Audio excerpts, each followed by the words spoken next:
Welcome to the Blue Cafe. We offer stories of infidelity, betrayal, and redemption. Please like and subscribe. Cheers.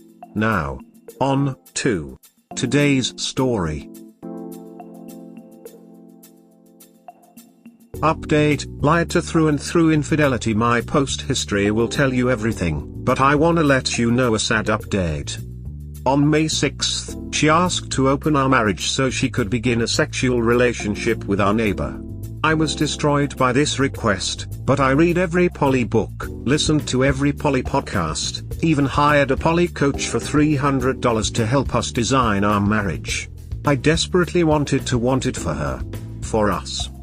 But it turns out, my wife only waited a few weeks to begin the physical affair. To end our marriage, in July, she said she woke up one morning and realized she wanted to become a mother. After all, we'd agreed on the child-free life since day one and throughout our 6 years together. She moved out at the end of August, the divorce went through mid-October. Recently, I found some suspicious evidence from when we were still married, a Venmo transaction for a romantic getaway, and the call logs that show them talking for 52 hours in 1 month, only during her workday. And just last week, she finally told me the truth about her infidelity, gaslighting, and lying. To add insult to injury, she didn't wake up one morning wanting a kid. She said she knew all along she wanted kids, but hoped our love would change my mind. This is unfathomable. She never brought any of this up. I wish I could sue her for fraud, for abuse. I have all of the evidence. All this to say, I know my story is mine, and doesn't inform yours, but if nothing else, trust your instincts. Mine were right the whole time, but I buried them under the trust I so desperately was holding onto for dear life. You think you know someone when you marry them. What they're capable of. But it turns out, sometimes you don't. A coda: as I was reading the poly books, I asked her to write on post-it notes the things I'm not getting about all this. One thing she wrote was, think of this as my hobby. This is my pottery class. She wrote, you will always be my priority. Our family is my priority. And this is not about you. She had already been cheating when she wrote those. And she was right. It wasn't about me at all. Protect yourself. I had to get an STD test, all clear, but sitting in the waiting room before that is a moment I'll never forget. Trust yourself. And keep connecting with those of us who've been betrayed like this. It is hopefully the most brutal emotional thing you'll ever go through. While poly relationships can work, in my experience it is pretty much doomed if someone comes in with, I want us to suddenly become poly so I can date this specific person I'm already attracted to. I mean, asking is better than outright cheating, but it's so deeply unfair to the other partner to put such immediate pressure on them that it's proof positive they can't handle the kind of give and take necessary to make a complicated relationship work. They're just BSing to try and distract you. I am so sorry you are going through this. I wanted to sue my STBXH for the lies he told that make me make a bad decision to marry him. He thinks I am sure it's not a lie if you omit to tell the full story. I went through somewhat the same scenario. X wanted so hard to make out appear as if she was trying to save the marriage. We went to counseling. Then one night I got a hold of her text messages. She'd been texting and talking with this guy non-stop. Her now husband had on more than one occasion said he was going to kill me, and it had looked like an accident. That was my biggest spiral downward. If only I had the sense to download the texts then. Anyway, we divorced. She blamed me for her infidelity, which also hurt. Less than 6 months later, she married him. I was all prepared to say she is allowed to change her mind, but then I read that she knew all along she wanted kids. What bullshit for her to pretend she didn't. My circumstances are different, but I understand wishing there was some accountability for fraud. My ex evidently knew she was transgender when we got married, but she wanted a biological child, so she intentionally kept that a secret and married me in order to do so, and then she waited 8 more years to come out to me after I was fully immersed in our life together. Like, how can people get away with straight up lying about fundamental things like this? It's other people's lives they are messing up. Pisses me off. I'm so sorry for that pain you went through. And yeah, these people have every right to want what they want, whenever they want it. But to lie 10,000 times, knowingly? To gaslight, which now I know is a severely damaging psychological assault, by the only person capable of such a thing? That's all the way ducked up. Exactly. What made it even worse was that she initially came out to me as though she had just recently come to the realization.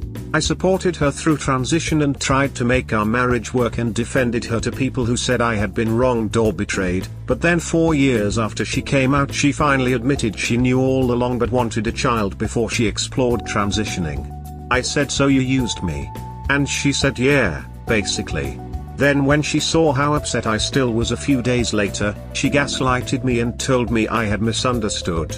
It was all very confusing, but a year or so later I got my proof. It's a long story, that she had known all along that she wanted to eventually transition. She doesn't know I have this proof and maintains that she said that because she wanted to hurt me. Which, even if that were true, is ducked up in its own right. It took me a long time to feel like I even wanted to try to trust someone again, because how do I know they are who they say they are? Anyway, I'm sorry to hijack your post. The whole withholding important information thing just really sets me off. It's the ultimate selfishness. I'm sorry you're going through it. No, I'm so glad to feel like I'm not alone. I mean, you and I both know we're not the only people in the planet to have gone through stuff like this, but it still feels like we are. I don't know how the hell I'll ever trust again. I was so trusting before this. And there wasn't anything I could have done to stop it. It's absolutely a total mind duck. And we didn't deserve it. Hope you find some sleep and peace soon. This absolutely sucks. Thank you, and I hope the same for you. I have now been in a relationship with someone new for almost 3 years. I'm lucky he has been patient with me, but it took me a long time to really open up to him about my feelings. While I trust him and believe he loves me, I don't have the naivety I once did when it comes to relationships. You're right, it's a mind duck for sure. Sometimes it still hits me even after having moved on for several years. Advice and thanks to my friends on the last day of this terrible year, recovery to my friends on the final day of 2021. Thank you for saving my life this year. In November, I found out that after just a few months of marriage, my wife began having an affair with the woman who was our next-door neighbor. During a pandemic. Our divorce went through 1 week after what would have been our 1-year wedding anniversary. My whole world dissolved. Because my life depended on it, I asked you explicitly for help. You showed up for me in the form of long walks at the reservoir, yoga nidra in my living room, poetry and phone calls, freezable food, psychics and shamans, sage, moments on stage and in church pews, singing bowls and books, songs in voice notes, and sweet acts of silliness, half-empty bars and cash-only breakfasts, tiny hats and trips up north. You filled my empty frames with finger paintings, you made potions out of the pollinators in my gardens. You are people whom I've known and loved for decades. You are my 3 big brothers, their wives, and my parents. You are the grocery store cashier. You are the mailman. You are people whom I work with and have never seen me like this. You are the people who sold me the house. You are people whom I've seen around a couple of times and I smiled at and said hi to and made perfectly nice conversation with. You are clergy. You are people whom I've met for the first time after I asked for help at the end of August, the day she moved out. Not a day goes by that I don't battle to blacken out the imagery of what I now know went and is still going on. But with the help of a wonderful therapist, I am working to take the heat out of the memories that I now recognize as wholeheartedly gaslit. Makes sense they call it that, because I am so often on fire. It's hard to know what sense to make out of all of this, what the hell kind of lesson to learn from being abused and violated by the one person on the planet who spoke vows to be trustworthy. Who was trustworthy. Until suddenly. She wasn't. You know, the first thing I said to her after our first kiss was, "I will always tell you the truth." I'd never said that to anyone before, it just came out. Now that I'm beginning to believe in things that are bigger than and beyond me, I wonder what kind of cosmic breadcrumb that was. There have been many moments throughout all this when I've been so tempted to succumb to soap opera states of mind. To speak words to the two of them that would land sharply in their most delicate spots. To become violent, even. But at every high pressure point, I thought, how can I deal with this in a way that I can be proud of later? That question has been my North Star. And because I now look back and am indeed proud of every single choice I made, even to trust her, it will be a method of decision making that I will hold on to when the next hard thing happens. You can use it, too.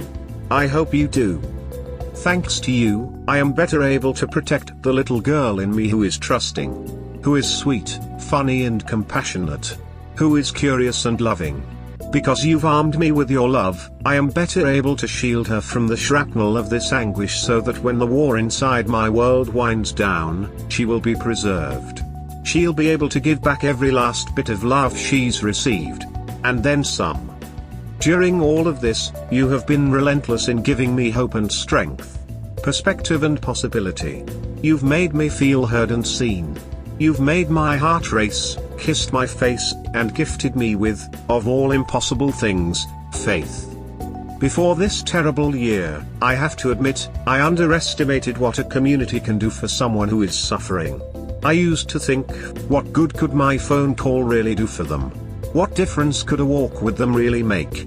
But you've shown me how showing up, just showing up, can save a life. It's only love that gets you through. Friends, now that I know your power, I promise that I will embody it, and I will pay it forward for the rest of my life. My hope for you reading this is that you now know that if you're hesitating to talk about something that you're struggling with, or if you're wondering whether or how to ask for help, that it's worth it. It's worth it to be vulnerable.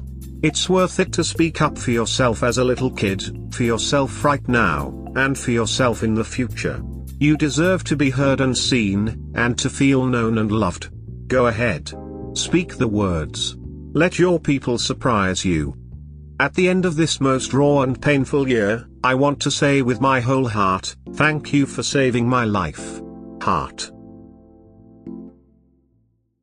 This was so beautiful, thank you. You've inspired me to see the love people are offering me in a dark place. You're a gifted writer and I hope you find peace, healing and joy you cannot currently imagine in 2022. Hi up, I'm so happy for you that you are reaching better moments in life. Make 2022 a better year for you, going to no contact with her, forgetting her, and going forward with your life, engaging in healthy hobbies, running, gym, class dances, enlarging your healthy social group of friends. Happy new 2022. I wish I could give you a huge hug.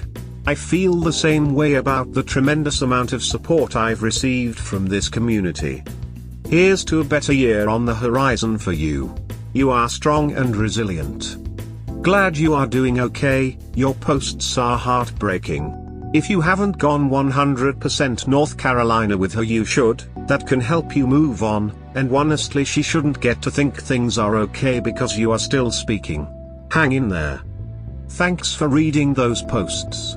I realized recently that they are pure evidence of what really happened. The lies. The gaslighting. It's so wild. And right there. What a stupid, terrible story, and none of it had to go that way.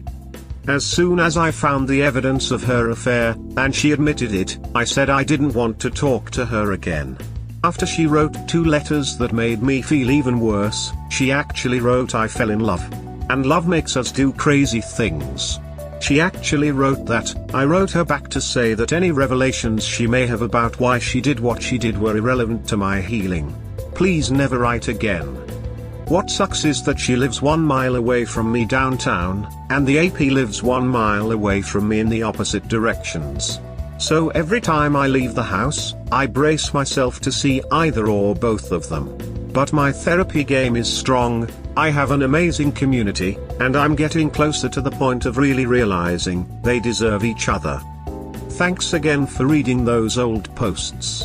Means a lot that you'd care and check them out. Solidarity to you.